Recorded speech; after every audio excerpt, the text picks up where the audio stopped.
আসসালামু আলাইকুম মামি। আমি আমার এই টাকলাম আমার একমাত্র ভাই আলী। মামার মুখে তো আমার কথা অনেক শুনছেন তাই না? না তো শুনি নাই। কি ব্যাপার মামা, আমার কথা তুমি মামির কও নাই কে? তাই তো, তোমার একমাত্র ভাই না, তোমার উচিত ছিল না ওর কথা আমারে বলার। বলো নাই কেন? আরে তোর সমস্যা কি? তোর আমি একটা সমস্যার কথা কইছি আর তুই বেন পাটিলে না করতে নাই তো। আরে মামা ধৈর্য ধরো, মানুষ যখন বিপদে পড়ে তখন দুইটা কাজ করে, এখন ধৈর্য ধরে নাহলে গান বাজনা করে। আমি তো ধৈর্য ধরে থাকতে পারলাম না, এই জন্য গান বাজনা করে ব্যান পাটি নিয়ে নাচতে নাচতে আয়া পড়ছি।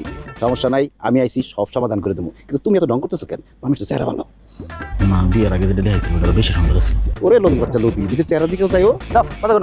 ভাই তোমার শ্বশুর কই? আসসালামু আলাইকুম নানা, কেমন আছেন? ওয়ালাইকুম আসসালাম নাতি, ভালো? আলহামদুলিল্লাহ ভালো।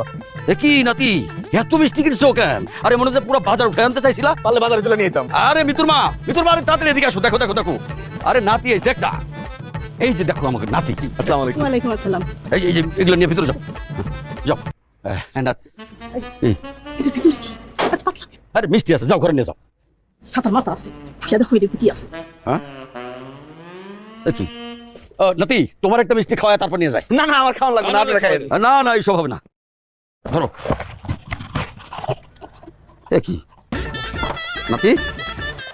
এই, আরে কিছুই তো নাই। কি নাতি, বাইরে থেকে এত সুন্দর সুন্দর মিষ্টি প্যাকেট আর ভিতরে খালি কিছু নাই। তোমার উচিত শিক্ষা হয়েছে, সুসার বাচ্চা সুসারা সব কটা খালি। হ্যাঁ ভিতরে কি মিষ্টি থাকার কথা ছিল? হ্যাঁ। না না, সবসময় আমরা উপরে যা দেখি ভিতরে কি তা থাকে, বদলায় যায় না। উপরে দেখি একরকম, ঘুমটা সরাইলে আরেক রকম। এই শোনো মিত্র মা, নাতি নিজে কিছু খাইতে দাও, যাও নাতি যাও যাও। মামা নানির সাথে গেলাম। আসো ভিতরে আসো। সাবধানে।